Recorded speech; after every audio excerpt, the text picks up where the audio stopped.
Boa noite. Vamos tomando nossos lugares. Começar o nosso culto no horário.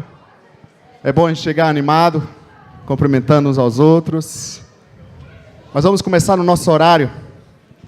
Quero convidar você a abrir o texto bíblico no primeiro livro de Reis, capítulo 17. Primeiro livro de Reis, capítulo 17. A recepção vai orientando o pessoal aí que ficar na porta, vão chegando. Que nós já iremos começar com a mensagem. Tá bom? 1 Reis, capítulo 17, do versículo 12 ao versículo 15. Ao 14, somente 3 versículos.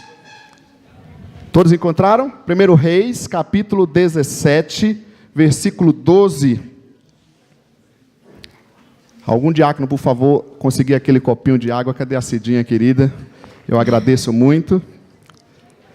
Encontraram? 1 Reis 17, 12 ao 14. É a história daquela viúva. A pastora Ita esteve falando da parte de Elias com ela. Hoje nós vamos olhar um pouquinho para a vida dessa mulher, da sua família. Diz assim o texto bíblico, irmãos. Amém? Amém?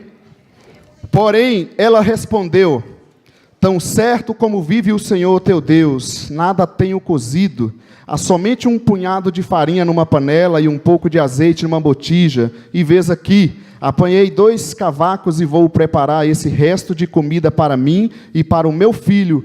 Comê-lo-emos e morreremos. Versículo 13. Elias lhe disse: não temas, vai e faze o que disseste, mas primeiro faze dele para mim um bolo pequeno e traze-mo aqui fora. Depois farás para ti mesma e para teu filho. 14. Porque assim diz o Senhor, Deus de Israel: a farinha da tua panela não se acabará, e o azeite da tua botija não faltará, até o dia em que o Senhor fizer chover sobre a terra. Amém? Temos meditado todo esse mês, um mês e meio, sobre as razões para cuidar da família. Hoje iremos finalizar olhando para esse texto bíblico no primeiro livro de Reis, capítulo 17, que nós já lemos. Quero deixar um pensamento para nortear a nossa conversa hoje, que dentro de casa deve ser o nosso primeiro lugar de adoração. Por que nós precisamos cuidar da família? Quais são as razões de cuidar da família? Ou da minha casa, se a sua família, você mora sozinho, é a sua casa. As razões para eu cuidar da família é porque dentro de casa deve ser o nosso primeiro lugar de adoração. O altar de Deus está dentro de casa, dentro da nossa casa, dentro da nossa vida, e está de fato ali o nosso primeiro lugar de adoração ao Senhor. O texto que nós lemos, no versículo 12, diz que ela respondeu a Elias: não tenho nenhum pedaço de pão. Diante da crise que aquela mulher estava vivendo, ela com o seu filho ali sozinha, viúva, numa pobreza, além da pobreza, uma seca terrível que estava acontecendo naquela nação. Chega Elias e desafia ela, e mostra uma visão de Deus para ela, e a resposta dela é: eu não tenho nada para fazer, não tenho jeito, não tem provisão nenhuma aqui. Primeira coisa que aquela mulher não enxergou é que a provisão está dentro de casa. É muito comum nós termos essa reação, esse pensamento, nas horas das crises, dos problemas, de achar que é lá fora que tem a solução, de achar que é o médico que tem a solução, de achar que é o outro que tem a solução. A palavra de Deus traz aqui para essa mulher, para essa família, que a provisão está dentro de casa. Ela não enxerga ali os seus recursos, ela está olhando para a sua situação. Mas eu quero afirmar para você que os recursos, que a provisão está dentro da sua casa, do teu lado, na coisa mais próxima, aquilo que você não está enxergando. Seja ele pessoal, humano, seja ele financeiro, seja ele espiritual, o recurso está dentro da nossa casa. Seja o mínimo que for, ela só tinha ali um pedaço de pão, mas ela tinha uma provisão. E ela não enxergou aquela provisão. Como a gente olha para isso, pensando na nossa vida familiar? Ela estava ali numa crise financeira terrível, E o profeta de Deus mostra para ela que ela tem uma provisão. E ela diz: não, eu não tenho nada, a única coisa que eu tenho aqui, eu vou fazer, comer e morrer. A solução para mim é a morte, homem de Deus. A solução para a minha vida é o fim. A solução para o meu casamento é o fim. A solução para o meu filho é desistir. A solução para a conversão é desistir. Como que nós olhamos para isso, aplicando na vida do casal? Vamos começar pelos casados.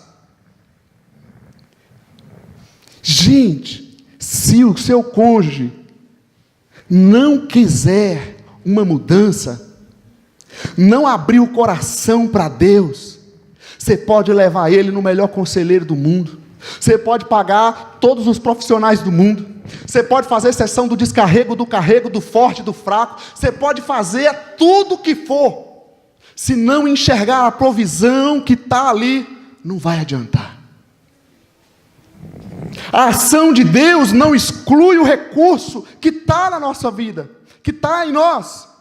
Se não tiver a disposição no teu coração de perdoar, não tiver a disposição no teu coração de confrontar, não tiver a disposição de mudança, não vai adiantar.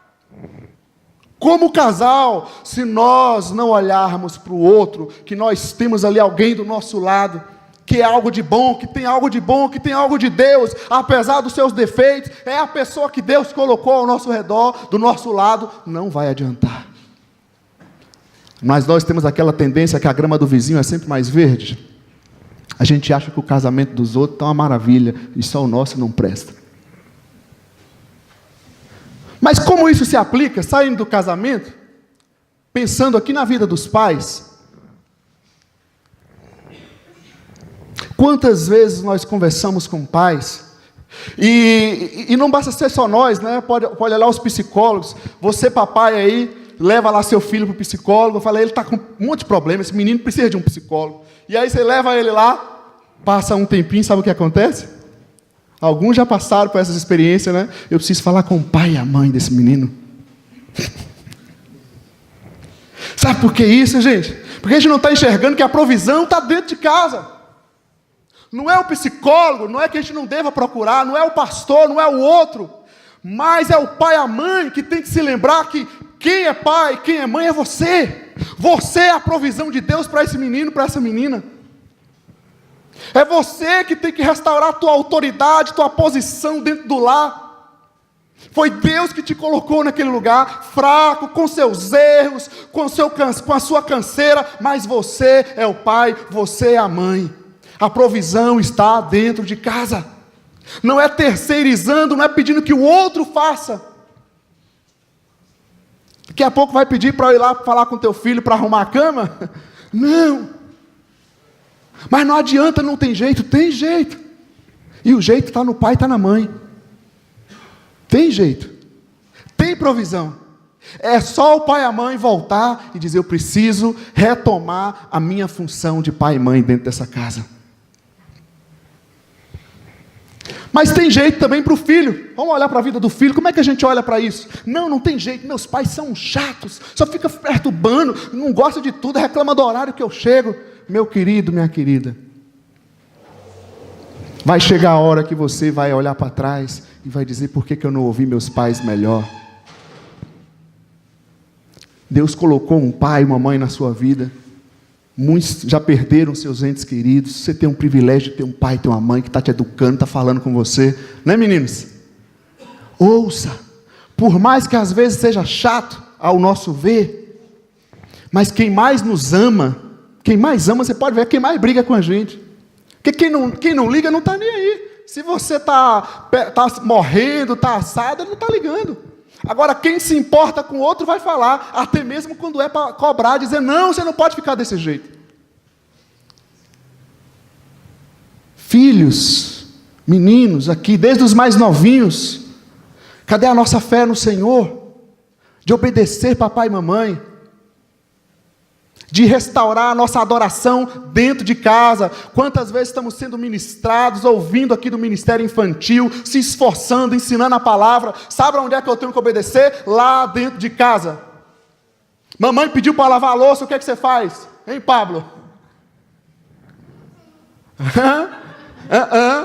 Mamãe pediu para lavar a louça, e aí? Cadê a nossa obediência ao Senhor? A nossa adoração tem que ser mostrada dentro de casa, gente. A igreja somos nós. Amém, Luiz? Andrés? Estão entendendo? Filhos, a nossa adoração é lá. Aqui é o momento de encher de Deus. É o momento de renovar a nossa fé, o nosso conhecimento na palavra de Deus. Mas o momento de mostrar nosso serviço de adoração ao Senhor é no nosso dia a dia, é dentro da nossa casa, aplicando aqui para o contexto familiar. Filhos precisam restaurar a autoridade de Deus dentro do lar. A obediência aos pais, de ouvir os pais, de ouvir os conselhos dos pais. Amém? Mas como isso se aplica? Vamos pensar no solteiro que está aqui também. Quem sabe você solteiro diz, não tem mais jeito para mim. Queria tanto casar, pastor, mas eu acho que o meu chamado de Deus para mim é o celibatário. Não tem jeito. Você que está dizendo que não tem jeito? Nós fazemos do nosso jeito e muitas vezes atrapalha a mão de Deus. Mas se Deus tem um plano na tua vida, não é ninguém, só você que pode dar uma atrapalhada, porque os outros não podem, o diabo não pode, nada pode atrapalhar, gente. Não se feche para o agir de Deus, a provisão está dentro de casa, e ela diz, para Deus, para o profeta ali que está falando em nome de Deus, não tem jeito, profeta. E ele diz, tem jeito. Olhando para as finanças, você diz, mas se eu ganhasse igual o Reginaldo, 50 mil no mês, estaria resolvido minha vida. Se você ganhasse 50 mil, você teria mais problema do que você tem hoje ganhando 1.000 de repente. A Bíblia diz, ser fiel no pouco, eu preciso aprender a organizar o que eu tenho, as minhas finanças.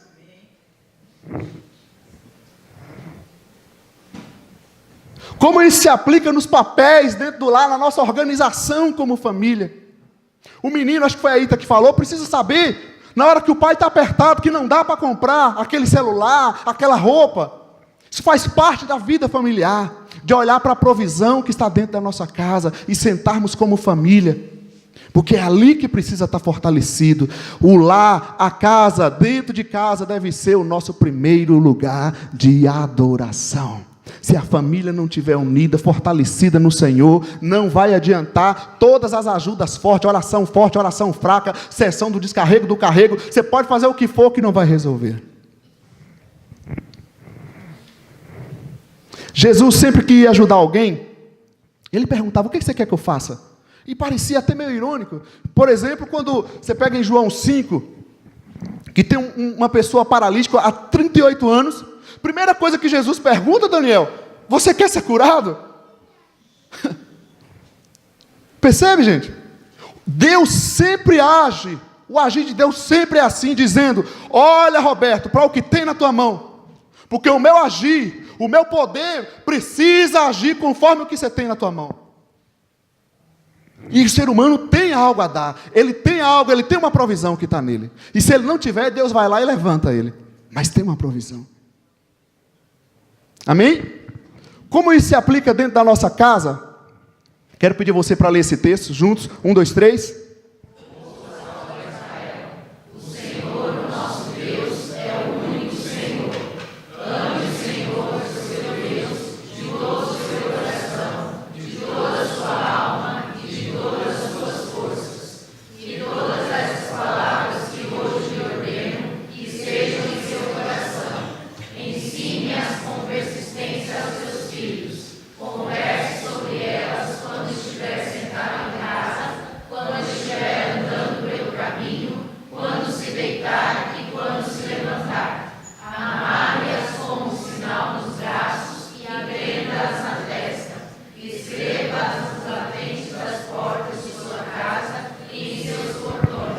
A melhor educação, a melhor escola do mundo é você, é a sua casa para o seu filho.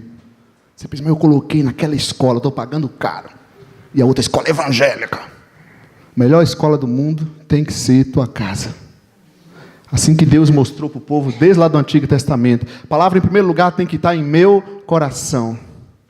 Você que é o educador, que é o líder espiritual, se só você é cristão naquela casa, mesmo você sendo filho, você deveria ser o líder espiritual. A palavra tem que estar no teu coração. Ela estando em nosso coração, o que é que nós fazemos? Devemos ensinar com persistência. Você que é pai e mãe, você sabe muito bem como é que é fácil ensinar, não é isso? Quantas vezes você fala a mesma coisa, hein, Joãozinho? Quantas vezes você ouviu aquela mesma coisa? De vez em quando você faz aquilo que mamãe falou que não era para fazer, sim ou não?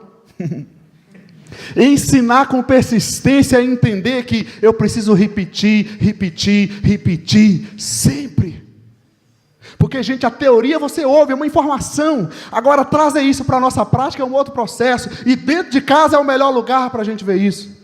Quando a gente está na célula reunido, é trazer a vivência ali, dentro de cada adulto, com as crianças. É na vida prática que nós precisamos colocar isso, essa adoração em nós. Ensine com persistência, converse sobre elas. A família tem conversado sobre a fé? Eu tenho, nas minhas conversas com a minha família, com os meus familiares, falado sobre a fé, falado de Jesus, falado de oração. Se são cristãos, a gente está renovando a fé dentro de casa. Ou não tem graça conversar sobre isso. É um negócio só de fazer na igreja, no púlpito, na frente do outro, na célula. É um personagem. Não, na verdade aqui é só uma pitadinha do que tem que acontecer em abundância dentro do nosso lar. O momento que a gente faz algo com o outro, no coletivo, é uma pitada daquilo que a gente recebe de Deus na nossa vida pessoal, na nossa vida em família, em adoração dentro de casa. É ali, na verdade, o nosso alicerce. Se a nossa adoração aqui não for uma extensão do nosso louvor dentro de casa, se eu não gosto de cantar dentro de casa, por isso que a gente não canta na igreja, não é porque eu não gosto dessa música. Se eu não gosto de orar dentro de casa, por isso que eu não oro na igreja, no culto. Não aprendi ainda. Converse sobre elas. De que forma? Sentado, deitado, andando, levantando, em todo momento. Em todo momento. É no dia a dia que você consegue observar, Roberto, o que a Ana precisa. Porque você está andando com ela e vai ver atitudes dela que precisam ser orientadas pela palavra de Deus. A provisão é você para educar essa menina no caminho do Senhor. A provisão sou eu dentro daquela casa para levar a fé, o evangelho de Jesus para minha família. No andar.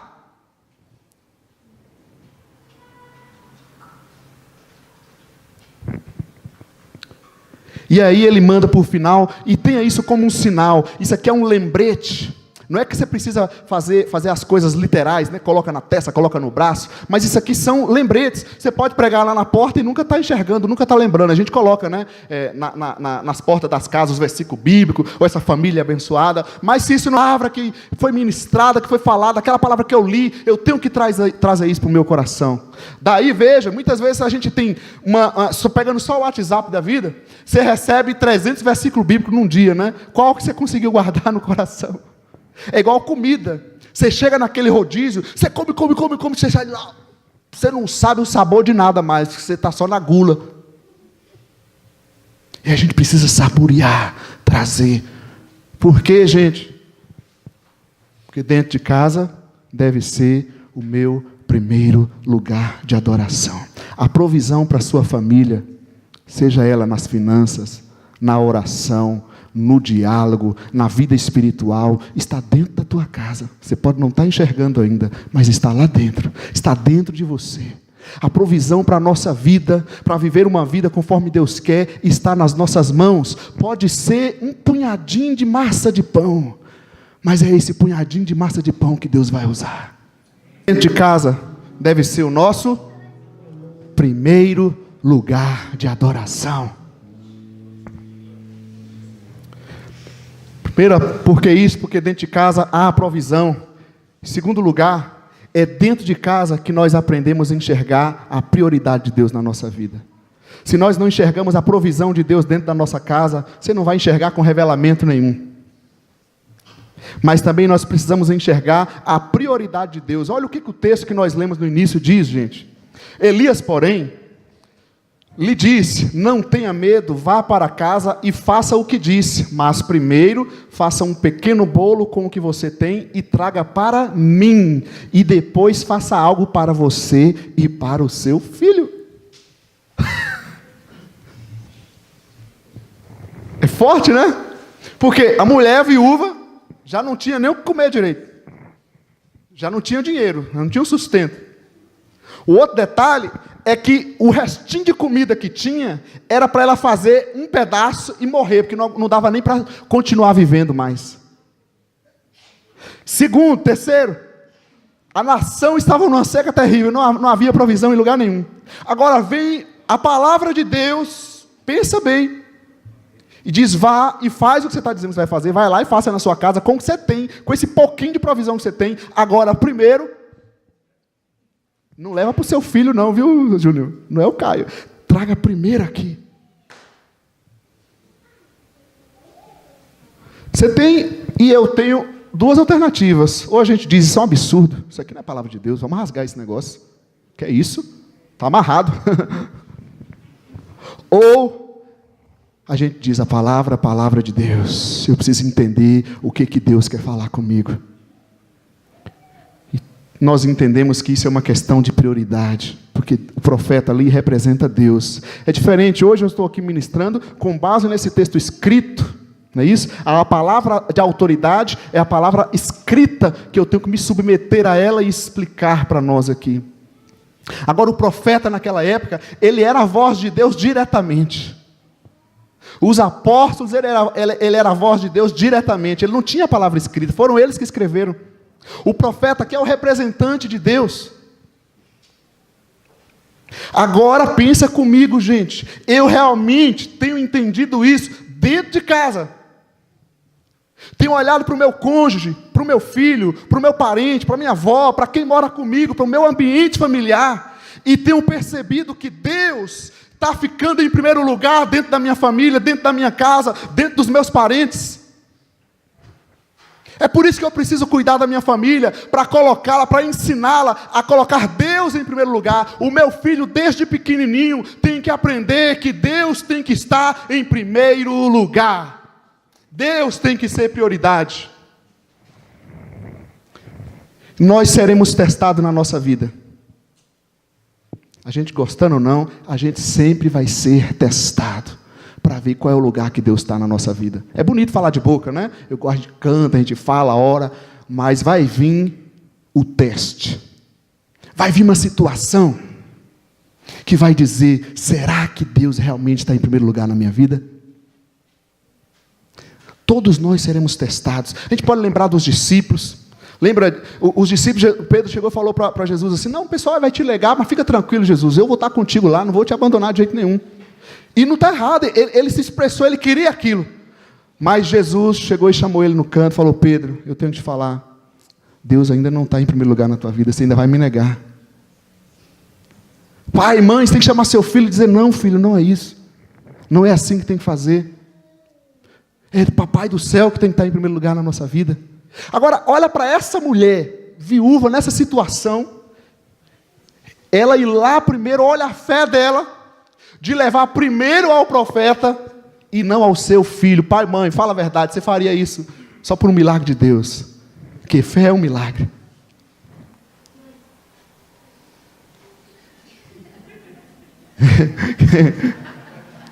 Que foi? É Deus agindo aí, né? Ah. Você lembra de Abraão? Gente, Deus fez um milagre na vida de Abraão, não fez? Deu um filho. E conforme a cultura daquela época, ele fala: Abraão, traga seu filho. Pensa, Daniel. Traga seu filho. E lá vai Abraão, pega o filho e vai subir naquele morro para levar o sacrifício para o Senhor. E o menino diz: papai, está tudo aqui, a lenha, as coisas, mas cadê o cordeiro? Abraão, pela fé, ele diz: Deus proverá. Nós seremos testados, viu, meninos? Vocês também serão testados desde pequeno. Está no culto infantil todo domingo, está na célula, mas lá na escola, na hora que o seu coleguinha provocar, te cutucar, Como é que você vai responder? É dando um murro na cara? É indo para cima? Hein, Nath? O que nós aprendemos da palavra de Deus aqui? Não, eu tenho que dar a outra face. Fica no teu lugar. Porque senão, o que a gente está fazendo com a palavra de Deus que a gente ouve? A gente está realmente aprendendo a colocar Deus em primeiro lugar. E para isso, gente, você vai precisar ser testado. Nós pedimos a Deus, Senhor, tira todos os problemas da minha vida. E tem até pregações que dizem assim, pare de sofrer, você vai acabar com todo o seu sofrimento. Só se morrer. Porque na Bíblia não é assim. São essas provações, esses testes, é o coleguinha na escola, é aquela tentação que vem, e aí você diz, é o diabo. Não, não é o diabo não. Pode ser sua própria carnalidade, sua própria natureza. E é uma grande oportunidade de Deus dizer, Éder, mostra para mim agora que você realmente crê em mim. Lembra de José? Servindo o patrão, funcionário, olha, perfeito, está lá servindo, aí vem a mulher e arma uma cilada para ele. Querendo agarrar o rapaz, ainda jogou a culpa nele, ele vai preso por aquilo. São testes, gente. A gente pensa o jovenzinho, fica assim, vivendo abrasado da vida, né? Quem não sabe o que é abrasado, não vou explicar.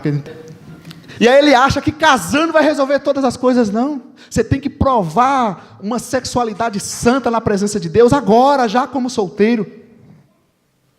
Nós precisamos ser testados para provar o lugar de Deus na nossa vida. E isso aqui tem a ver com muita coisa. Eu coloquei 3 aspectos. O primeiro dele, o tempo, gente. A gente prova a nossa prioridade de Deus, a prioridade de Deus na nossa vida, a começar pelo tempo. Nos testes que a gente vive na vida, que a gente vai dizer se vai abandonar a Deus ou não. Não é isso que às vezes a luta vem e você diz, eu vou ficar com Deus ou vou fugir dele? Mas o tempo também é uma coisa que mostra muito. Porque na sociedade que a gente corre, está sem tempo, qual é o tempo que eu vou dedicar para Deus? Aí a gente fica lá, assiste um vídeo, assiste um negócio, assiste futebol, assiste luta, vai para o trabalho, arruma a casa, todas as coisas são necessárias. E qual é o meu tempo com Deus? Meu tempo de oração, meu tempo para servir a Deus, no evangelismo, meu tempo para chamar meu coleguinha. Eu fui numa outra célula outro dia ainda, falei com a criança, acho que foi com o Andrés, né? Ele não estava lá. Falei, cadê seus amiguinhos? Convide ele para vir. Pode chamar o amiguinho para estar na célula, Ensinar a usar o tempo para a glória de Deus. Colocar Deus em primeiro lugar. É dentro de casa que a gente faz isso. Eu falo com os casais, uma vez um casal me procurou, que estava numa crise, porque assim, se alguém chegou atrasado aqui, né, qualquer coincidência, qualquer semelhança é mera coincidência, não é para você, é para mim. Mas aí ficou assim, porque eu quero chegar no horário e o outro, não vou falar se é homem ou se é mulher, né, o cônjuge não consegue. Eu falo, lá em casa eu resolvo assim. Deu o horário, eu vou e saio, ou ela sai. Tá certo, Dani? Que hora que a gente tem que chegar aqui? 6h30. E hoje começamos que hora? Ainda perdemos 3 minutos e começamos com a mensagem. E vai ser assim de agora para frente. Por quê, gente? O tempo fomos nós que estipulamos, correto? O horário é nosso. A gente tem que aprender. Se você precisa de 2 horas para arrumar, no caso aqui, começa a se arrumar 3 horas da tarde. A gente pensa, vamos jogar para 7 e vai melhorar. Não, não melhora. É porque eu não aprendi ainda a organizar o meu tempo, colocando Deus como prioridade. Por que eu deixo de orar muitas vezes? Não é porque falta tempo, é porque Deus vai ficando sem prioridade na nossa vida, na correria do nosso dia a dia. E às vezes o Senhor, Ele vai nos testa, e aí que é uma maravilha. A gente fica assim, aí Deus vem e nos acorda, fala, mas Deus, eu preciso dormir. E eu tenho umas experiências assim que eu falo, é só comigo, deve ser, né, que Deus deve fazer esse negócio, mas não é. Ele age com todos nós, Ele está nos chamando para a presença dEle. A luta da vida são testes que Deus está trabalhando conosco, Ele quer que a gente cresça. A gente pensa que é um problema, e é um problema, mas é um problema bom, porque somente através desse problema eu vou poder mostrar quem sou eu na presença de Deus, que lugar Deus tem na minha vida. É através do problema que eu vou mostrar quem Deus é na minha vida, o lugar que Ele tem na minha vida. Consegue ler a Bíblia no dia a dia da semana, na correria? Mas nós conseguimos assistir a alguma coisa. Eu não consigo tirar, eu brinco com algumas pessoas, eu não consigo tirar uma hora de oração, mas eu consigo tirar uma hora para ir ou na academia, para ir no psicólogo, para ir no médico, e no médico a gente gasta até umas 3, 4 horas, né? Que ô povinho enrolado, desculpa qualquer médico. Não é o médico, é o consultório. Sempre demoram, toma um tempão da gente. Fala, Senhor amado, se eu estivesse orando esse tempo todo, eu ganhava mais. Deus tinha me curado, não precisava vir aqui tomar uns remédios ruins. Aí o povo sem fé, né, fica gastando tempo à toa. O tempo tem a ver com o lugar de Deus na nossa vida. Mas tem a ver também com a força que a gente se dedica, gente. A gente está dedicando o nosso ânimo, a nossa força ao Senhor. Tem gente que não consegue dobrar o joelho, porque dói meu joelho. A não ser que tenha um problema, que tem uma doença. Mas dói, é uma coisinha... Olha, a energia... Nós vimos no outro texto, amará o Senhor com toda a tua força. Você está pensando que você vai levar esse corpão bonitão aí para lá? Deus vai te dar um novo, glorificado, meu amigo. Isso aqui não serve. Tem que gastar para Deus. Gastar força para Deus. Eu não vou orar porque eu estou com sono. Vai fazer falta o meu sono. O dormir é importante sim, tem que cuidar. Mas se você não orar direito, é aí que você não vai conseguir dormir direito mesmo. Uma vez eu vi uma experiência de uma pessoa que estava meio em crise com Deus e tudo. E aí ele compartilhou que Deus apertou ele no canto, que ele só conseguia dormir depois que ele orava. E Deus vem e lança uns testes na vida da gente, para a gente aprender a colocar Deus em primeiro lugar. Mas isso também envolve as finanças, o investimento, a organização. Na crise que nós vivemos, nos problemas que nós vivemos, a primeira coisa que se tira, gente, é a contribuição. Primeira coisa. Em vez de nós nos organizarmos, entendendo que Deus está em primeiro lugar, e você um dia você pode chegar no céu e brigar lá com Deus, com Elias, com essa viúva, porque ele diz o seguinte: traga primeiro aqui. Se eu quero a bênção de Deus, o caminho de Deus, se eu quero que Deus seja Deus na minha vida, eu tenho que deixar Ele ser primeiro lugar. Ele não quer o segundo, não quer o terceiro, não quer o quarto. Ou Ele é primeiro, ou Ele não vai ser nada na minha vida. Se eu quero que a minha família seja alcançada pelo Senhor, eu tenho que trazer Deus para ser primeiro lugar. Eu tenho que me importar com os vídeos que meu filho assiste. Eu tenho que me importar com os amigos que ele sai e está trabalhando com a vida dele. Ensinar desde pequeno, desde a criança, a colocar Deus no primeiro lugar, a convidar amiguinhos, a ofertar, a contribuir na obra de Deus, a dedicar tempo ao Senhor, a orar. Mas ele não sabe orar palavras bonitas, mas a gente não precisa falar palavras bonitas para orar.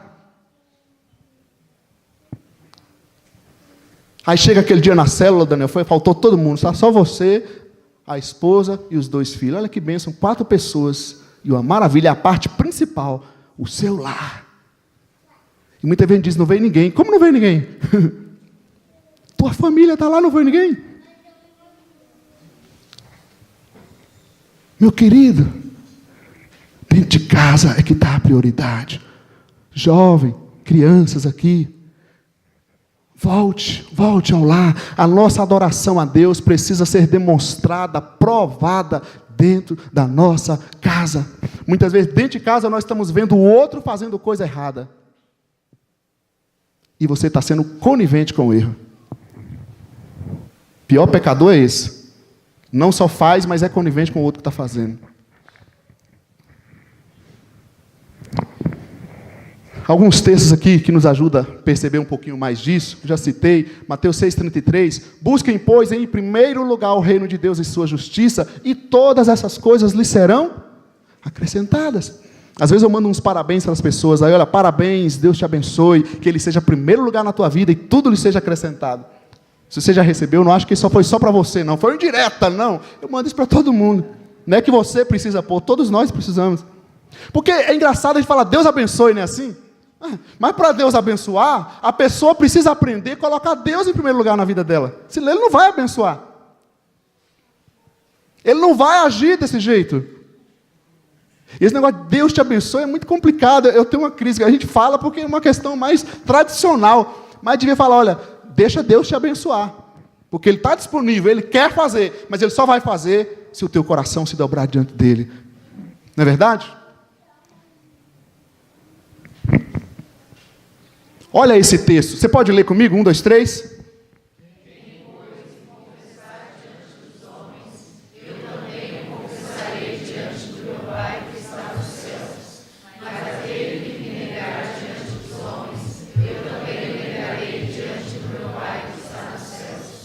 E aí? Esse momento aqui é aquele momento que Jesus envia os discípulos, né? Mateus 10, envia os discípulos. Ele fala, ó, me honre aí, manifeste o meu nome diante das pessoas. Agora, se vocês não têm coragem de me confessar diante das pessoas, por que eu vou confessar vocês diante do meu Pai? Eu não te conheço. Vê que não é fazer coisas para Deus que Ele tem a ver, é saber quem sou eu. Se Deus é meu Deus, Ele é minha prioridade. Menino, filho, pai, mãe, eu tenho que mostrar Deus na minha vida, no meu dia a dia com as pessoas. Se eu escondo Deus, por que Deus vai me mostrar? Se eu não confesso Deus, por que o Senhor quer se relacionar comigo? Tem os crentes 007, né, assim que brincam, a turma que fica escondida porque tem vergonha. Se você não confessa Deus diante dos seus amigos, e às vezes não precisa ser só de boca, mas na própria atitude, a turma está aprontando, está fazendo coisas completamente contrárias à vontade de Deus. E nós vamos no jogo para não perder a amizade. Veja bem, ser cristão, ser igreja, não é ser amigo. Certo? Você pode ter boas amizades com muitas pessoas aqui, mas não é ser amigo.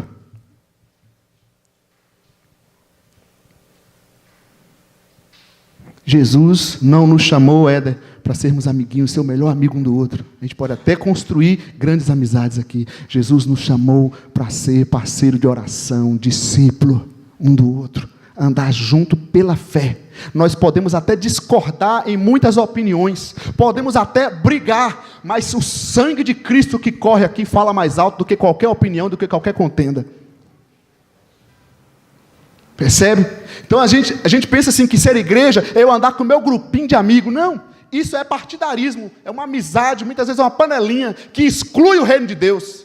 Porque dentro dessa panelinha não vai entrar mais ninguém que não seja do teu agrado.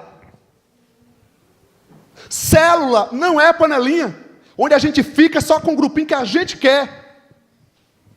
Jovem, porque é jovem não pode participar de uma célula porque tem adulto? Por quê? Porque tem um idoso? Por quê? Se é espiritual, a criança, o idoso, o jovem, tudo é igual, gente. Então isso são coisas que nós vamos fazendo, vamos criando coisas na nossa vida e vamos excluindo. Então a gente precisa trazer o Espírito Santo de volta para aqui, para esse grupo. Porque a hora que está o Espírito Santo não tem diferença nenhuma. Eu estou diante do meu pai, estou diante do meu avô, e ele pode comprovar a minha fé em Jesus. E aliás, se o meu cônjuge, se a pessoa que mora comigo, se dentro da minha casa, aquela pessoa não afirmar, olha, esse aqui está pronto para batizar, aliás, acho que é um requisito que a gente tem que acrescentar. Chegar lá para o pai e para a mãe, realmente você entende que seu filho tem tido um comportamento cristão, seu cônjuge tem tido um comportamento cristão, você acha que ele está pronto para ser batizado, para confessar Jesus? Tá, querido, então amém, traga. Porque é dentro de casa que deve ser o nosso primeiro lugar de adoração. Mas temos falhas, sim ou não? Normal. Não se preocupe com as falhas. Use as falhas como degrau para a gente crescer a cada dia. Vamos continuar. Sobre o investimento, que é um dos pontos mais polêmicos, nós vamos tirar algumas dúvidas. Porque nós não fazemos manipulação, mas nós precisamos fazer o ensino correto. E eu vejo muitas vezes comentários e dúvidas das pessoas, apesar que isso aqui nós já ensinamos na escola bíblica número 1, lá no Vida Cristã, na aula 10, até isso eu lembro. Agora, olha esse texto comigo, sobre a contribuição, e aqui a oferta não é dízimo. Se há prontidão, a contribuição é aceitável de acordo com aquilo que alguém tem, e não de acordo com o que não tem. Duas coisas aqui já, gente, para você saber quando alguém está tentando te manipular e quando não está. Em primeiro lugar, tem que haver prontidão. Você não deve ser forçado a fazer nada. O cara faz um espetáculo para poder fazer você levar o dinheiro. Aí você fica, meu Deus, é verdade, é verdade, o dinheiro. Isso não é oferta, isso é ceder a um apelo, a uma manipulação. Oferta é quando no meu coração eu digo, eu quero abençoar isso. Mesmo que a pessoa não queira, eu quero fazer isso. É prontidão do meu coração, e não uma força que vem de lá tentando me obrigar, que é como é feito. Outro detalhe, tem que ser de acordo com o que eu tenho. Deus não manda na sua palavra aqui, você pegar o que você não tem e fazer. Isso não é fé, é ignorância. Desculpe o termo se for pesado para alguém. Outra coisa, vou falando e já comentando. Lembre-se, aquele que semeia pouco, também colherá pouco, e aquele que semeia com fartura, também colherá fartamente. Isso aqui não adianta. O pessoal pode usar de uma forma mais manipulativa, mas uma verdade bíblica, gente, nós colhemos de acordo com o que semeamos. Se você é um mão de vaca muquirana, avarento, Deus vai agir da sua vida dessa forma. Eu preciso aprender, me desprender do Deus dinheiro, do Deus mamon. E quando que eu vou aprender, sabe quando? Não é quando eu estou na bonança, na maioria das vezes é quando o negócio está apertado. Primeira coisa que se tira quando se aperta é o tal do dízimo, porque não está dando. Ou então você diz assim, eu vou usar o meu dízimo para abençoar o irmão. Bem, o dízimo é do Senhor, não é teu, você já está errado aí. Isso aqui é um princípio bíblico, e não só para a vida financeira. Mateus 13 fala do semeador. Ele sai lá semeando, semeou 4 terrenos, um deles frutificou. Se eu quero frutificar, eu tenho que semear. Simples, simples. Entenda isso. Se eu oro pouco, gente, eu vou conhecer a Deus pouco. Se eu leio pouco a Bíblia, eu vou conhecer pouco. Não é porque o outro é melhor, olha como ele é mais inteligente, que ele conhece mais, é porque ele se esforça mais, ele se entrega mais a Deus, e você não. Se você quiser, é só se entregar.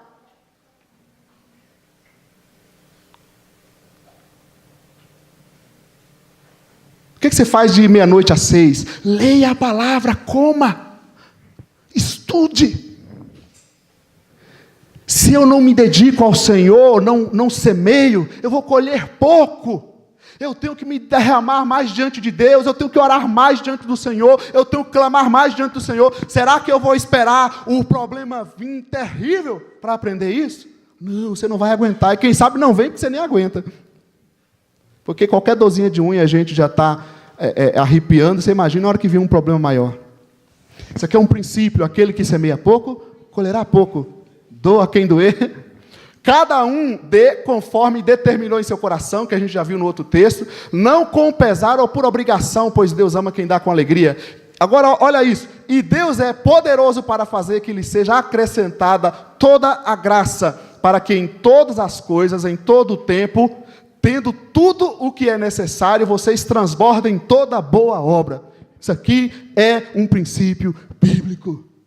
Quem investe no reino de Deus, investe aonde a traça não corrói, onde o ladrão não rouba, meu amigo.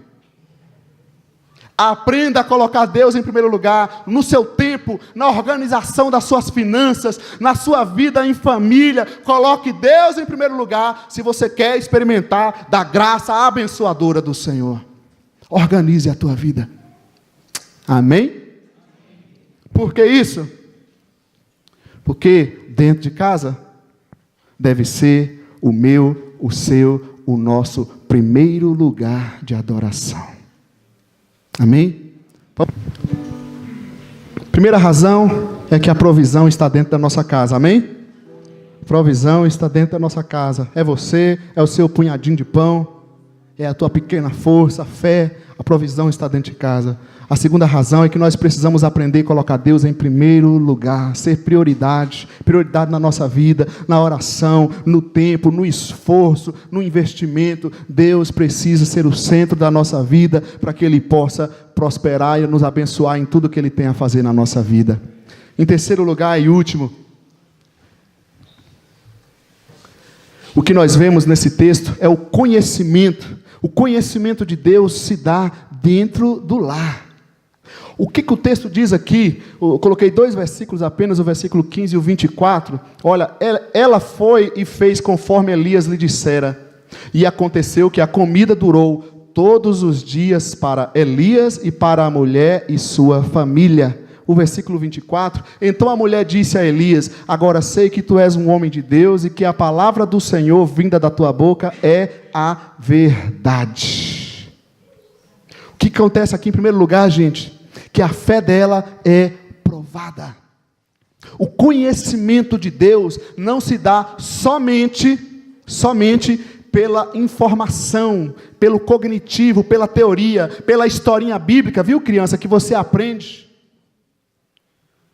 O texto bíblico que eu aprendo, mas o conhecimento de Deus verdadeiro, ele vai se dar quando eu provo isso pela minha obediência. Como eu sei que eu conheço a Deus? Na hora que pisam no meu calo, e eu não tenho mais vontade de perdoar aquela pessoa. Mas o que fala mais alto não é a minha vontade, e sim a Sagrada Escritura, a verdade de Deus que está sobre a minha vida. E aquilo pesa de tal forma em mim, que eu me quebranto, que eu não consigo pensar diferente. Como é que eu provo que eu obedeço a Deus? É quando o outro fala mal de mim, e a minha vontade é lá também descascar, soltar todos os podres dela que eu por acaso saiba. Mas eu entendo pela Sagrada Escritura, que o mal não se deve pagar com mal. E eu não vou tentar me vingar, fazer o mal àquela pessoa, porque ela fez o mal a mim.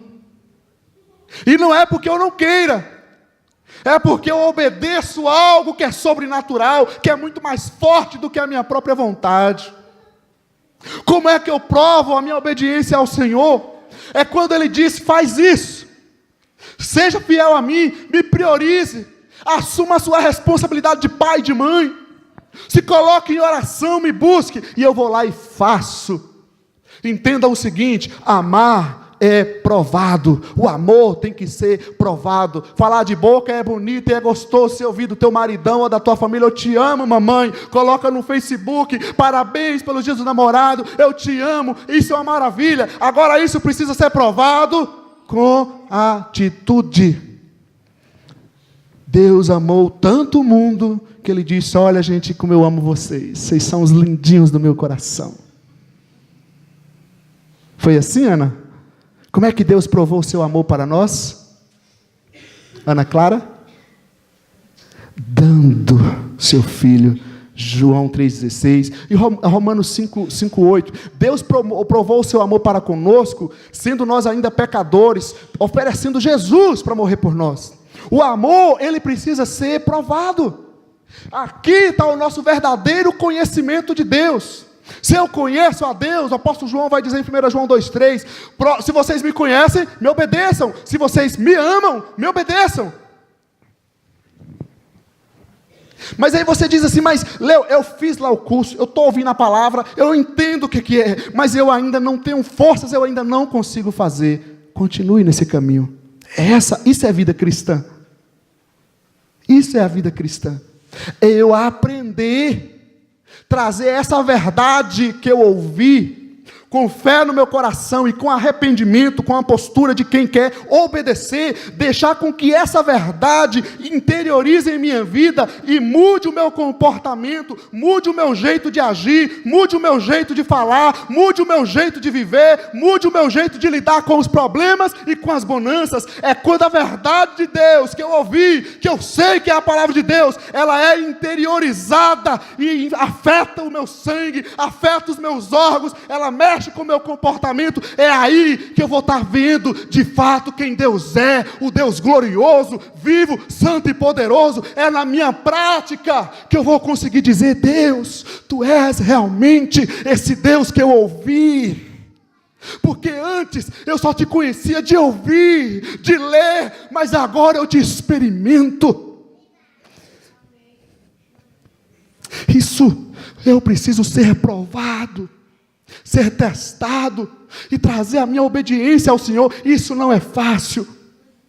Naquela tentação que vem sempre batendo do mesmo jeito contra nós, naquele mal que sempre vem contra nós, é ali, gente, que eu preciso entender. Esse é o instrumento que Deus está usando para trabalhar na minha vida e para se revelar a mim, o Deus que Ele é, o Todo-Poderoso, acima de toda e qualquer circunstância, de toda e qualquer fraqueza. Deus é Deus que tem que controlar a nossa vida. Se eu não aprender isso, Ele pode nos dar, Luiz, todos os milhões desse mundo e nós não saberemos fazer nada com ele. O conhecimento de Deus se dá dentro de casa, se dá no dia a dia, no aprendizado. Eu posso ter a informação, eu entendi qual é a verdade, mas eu ainda não consigo, Léo, trazer para a minha prática. Mas isso é a vida cristã. Muitas vezes, a gente vai, conversa com uma pessoa, mesmo ela vindo perguntar algo, e você mostra o caminho. E é interessante como a gente aprende, né, gente? Vocês não sabem como a gente aprende na caminhada.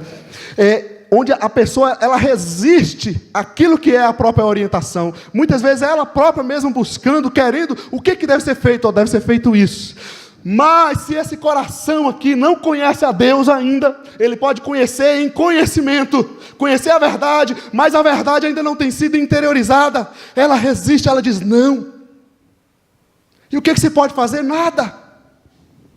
Quando o pai e a mãe, um exemplo dentro de casa, é assim, diz, faz filho, faz isso, e ele ainda diz, não quero fazer assim, não quero fazer assim, porque a vontade dele ainda está acima da vontade do papai e da mamãe que ele tanto ama. Você ama a Deus, eu amo a Deus, mas a nossa vontade, ela precisa passar pela prova do Senhor, pelo fogo do Senhor, para aprendermos a obedecer a Ele, e isso Deus vai fazer através dos testes da vida.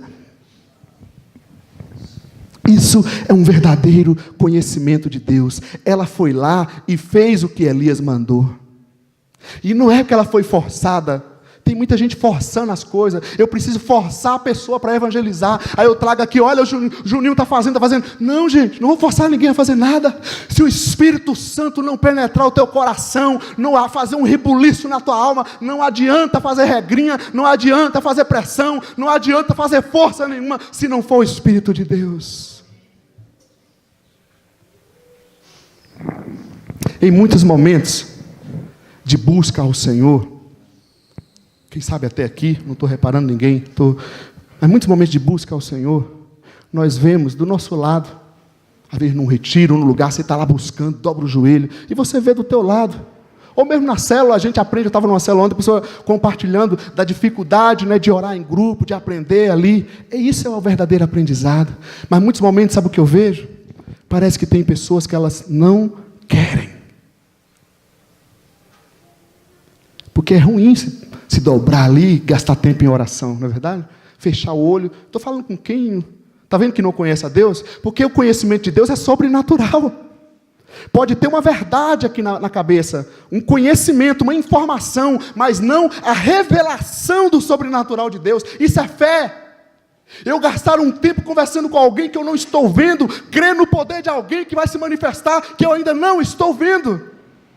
Isso é fé. Ninguém nasce na igreja, ninguém nasce de pai e mãe, ninguém nasce de família, ninguém nasce por conhecer e ler a Bíblia. Nós nascemos do Espírito Santo de Deus, quando Ele se revela em nossas vidas e nos dá o verdadeiro conhecimento, e isso eu vou provar na hora que eu obedeço. Ela cumpriu esse teste da obediência, e ali ela vivenciou a providência de Deus.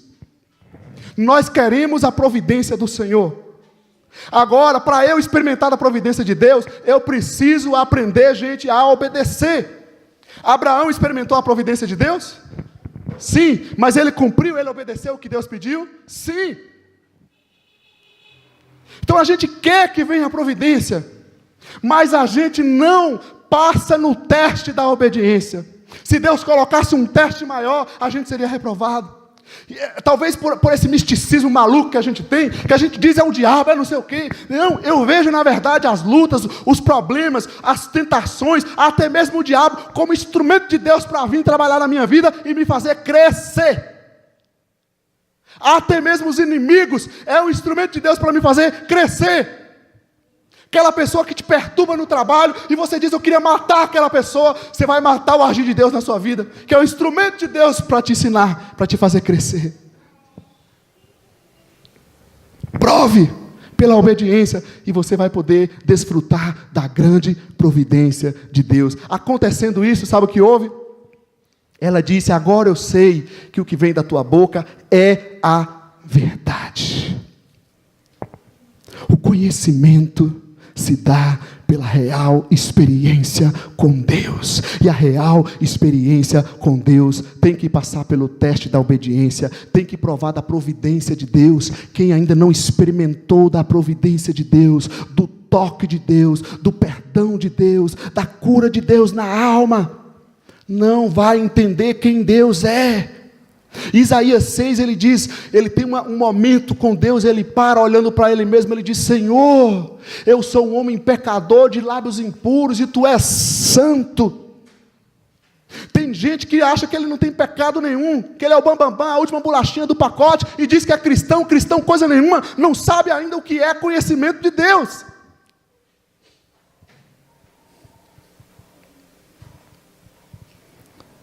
Vamos andar? Trouxe alguns exemplos aqui. Aí de repente você, pai e mãe, diz: Léo, mas eu ensino tanto os meus filhos, mas eles não se converteram. Calma.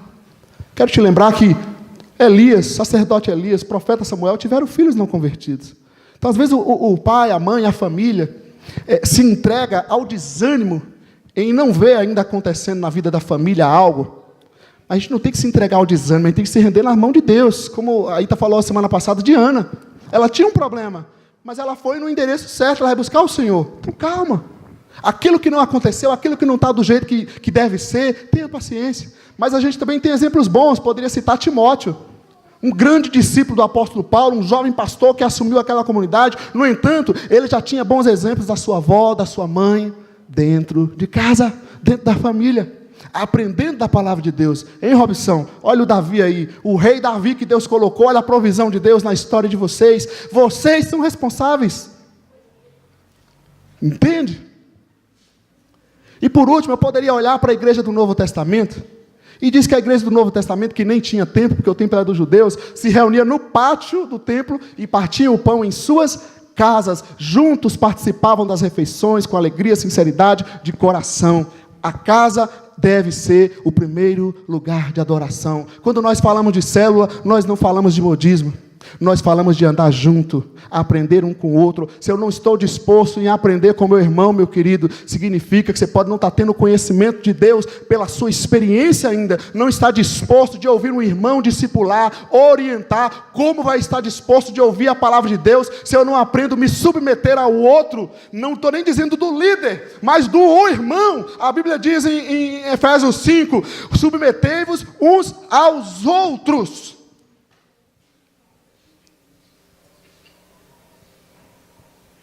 É na casa, é o andar junto. Não vai adiantar você fugir.